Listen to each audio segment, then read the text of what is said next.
Next बेटा page number 24 पर पिंजरे में शेर की एक मूर्ति रखवाई और राज्य में ढिंढोरा पिटवा दिया कि जो भी व्यक्ति लोहे के पिंजरे को बिना तोड़े शेर को बाहर निकाल देगा उसे राज्य की ओर से 1000 सोने की मुद्राएं दी जाएंगी और उसकी मनचाही मांग भी पूरी की जाएगी। मीन्स कि जो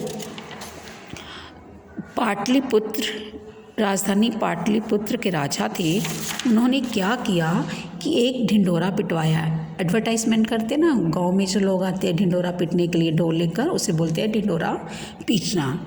ढिंढोरा पिटवाया कि जो पिंजरे में शेर है उसको की एक मूर्ति रखी गई है शेर की पिंजरे में, उसको क्या करना है, पिंजरे का ताला तोड़े बिना ही बाहर निकालना है।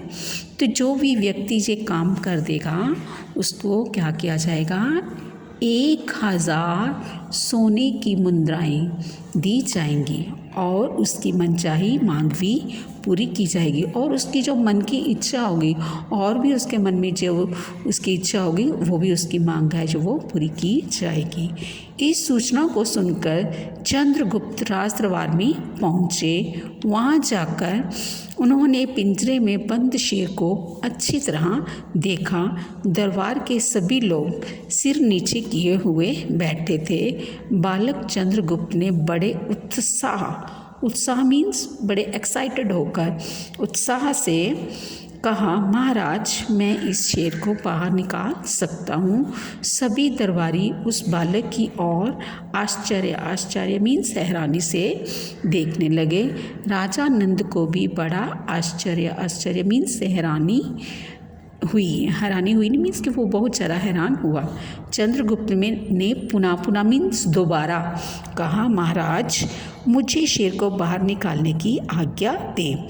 राजा नंद ने कहा, ठीक है, निकालो शेर को पिंजरे से बाहर। ध्यान रहे तुम पिंजरा नहीं खोल सकते हो। चंद्रगुप्त बोले, ठीक है महाराज, परंतु इस कार्य मीन्स काम के लिए मुझे एक जलते हुए दीपक की आवश्यकता है। राजा नंद ने आदेश पर जलता हुआ एक दीपक राजदरबार में मंगवाया गया। मीन्स कि जो चंद्रगुप्त था उसने क्या मांग किया है कि मुझे एक जलता हुआ दीपक चाहिए और जो राजा नंद थे उन्होंने आदेश दिया मीन्स कि आज्ञा दी कि राजदरबार में एक जलता हुआ दीपक लाया जाए। चंद्रगुप्त ने सलाखों के बीच से दीपक को शेर के पास रखा। मोम का बना हुआ शेर पिघलने लगा। मीन्स कि जो पिंजरे के अंदर शेर था वो किसका बना हुआ था, मोम का बना हुआ था।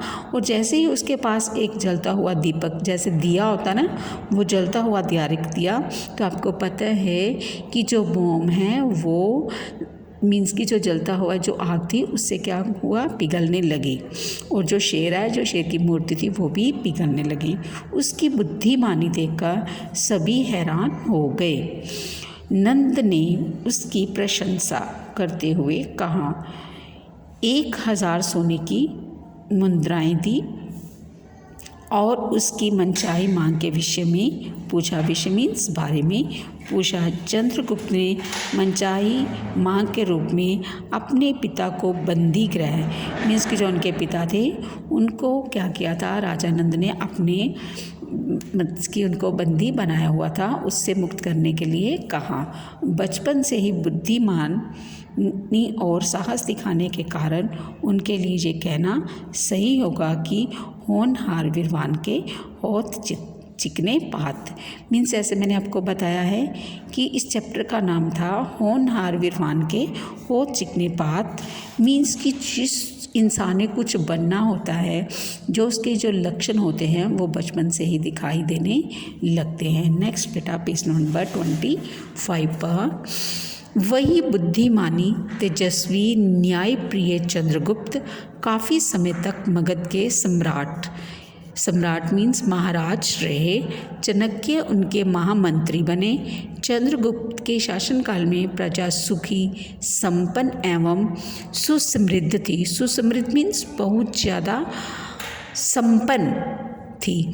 ज्ञान विज्ञान वाणिज्य, वाणिज्य होता है व्यापार, और विभिन्न कलाओं की खूब उन्नति हुई, कि उनके राज्य में ज्ञान विज्ञान और व्यापार और विभिन्न कलाओं की खूब उन्नति हुई, मीन्स कि काफ़ी उन्नति की। इसके साथ ही आपका जो चैप्टर है फिनिश, मीन्स कि ख़त्म हो जाता है। Okay, thanks.